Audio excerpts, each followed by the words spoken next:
suffer from tight, stiff, or achy hips, you might be looking for ways to change that. My name is Dr. Robin Armstrong. I'm a chiropractor at Willowbrook Chiropractic in Langley, and today I'm going to take you through a more advanced hip mobility routine. Now, you might want to check out our first hip mobility routine, Happy Hips, and start with that first, see how you feel. This is a little bit more advanced. Now, before we start, I want to draw your attention to the relationship between the hip joint itself, where the ball and socket is, and the sacroiliac joint, or SI joint. Now, if we're lacking mobility or movement in our hip, then that force is going to transfer into nearby joints. So that might be the sacroiliac joint, or the low back, or in some cases down to the knee. So when we're talking about the sacroiliac joint, how we can help protect that is by contracting and engaging our core. So lifting the pelvic floor, the bathroom muscles, drawing in the lower belly. So let's think about that when we're moving today. The first thing we're going to try is a variation of the hip 90-90. So my front foot, hip 90 degrees, knee 90 degrees, and even ankle 90 degrees. Back foot, same thing, hip, shin, ankle.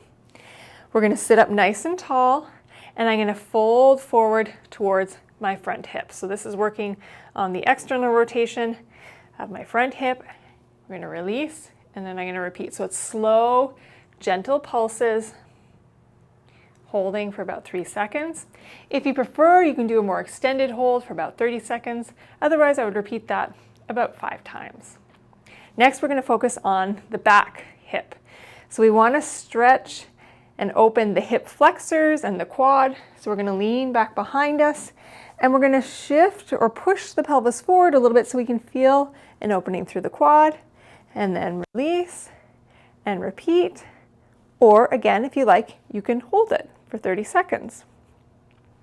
The last one in this 90-90 position is focusing on the internal rotation of the back leg.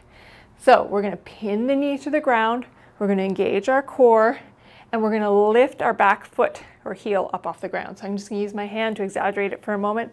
This foot is coming up like this. See my ankles flexed, and then lowering down. But I want you to try and use your muscular strength to do that.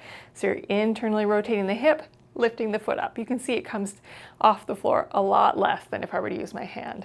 So try to root down, pin the knee, lift, repeating that about 5 times. Next, we're going to bring the soles of the feet together. Now, often when this happens, when we bring our feet together, we start to sag through the low back if we have tight hips. So you can help decrease that by sitting up on something like a pillow or a block to give yourself height so your pelvis tips forward a little bit. The further our feet are away from us, the easier it is. The closer, the harder it is. We're going to start with our knees up, facing the ceiling. And then on a count of 3, we're going to lower them. 3, 2, 1, just until you feel resistance.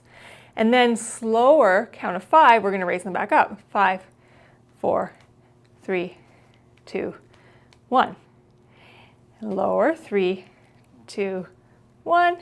Raise, count of 5. So now when we slow down the squeezing together of our legs, we're eccentrically strengthening our groin muscles, which are often weak and neglected.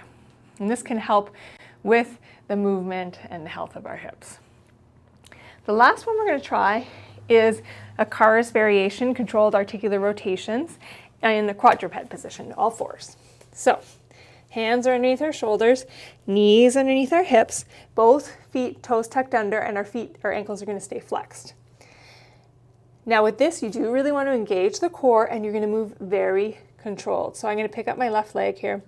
First, I'm going to flex my hip. Then I'm going to bring it out to the side, abduct. Then I'm going to reach back behind me, and then I'm going to internally rotate so the sole of my foot is facing the ceiling, and then lower the leg back down to the start. Now I can already feel I'm doing something that I don't like, which is tilting and rotating through the pelvis. So we want to try and isolate that movement. So you can even put something on your low back so it gives you a clue if you're moving your pelvis, but we want to make smaller movements if that's happening. So I'm going to flex my knee, bring it out to the side, back behind me, rotating it inwards so that the foot is facing the ceiling, and then bring it back to the start. So we're doing slow, gradual circle with that hip. Now, it is common for a lot of us to have hip tightness and mobility issues because of all the sitting we do in our day, and then not to mention standing or walking. All these things use our hips or tighten them. But if you do a little bit of work once, twice, 3 times a week, it can make a big difference. Now, if you're finding that your hip mobility isn't improving or you're getting pain because of these hip issues, you can book online with us at willowbrookchiropractic.com. We post regular content under Willowbrook Chiropractic on YouTube, Facebook, and Instagram. If you have any questions about what I've talked about here today, please feel free to ask myself, Dr. Robin Armstrong, or Dr. Jody Freedman. We're always happy to help.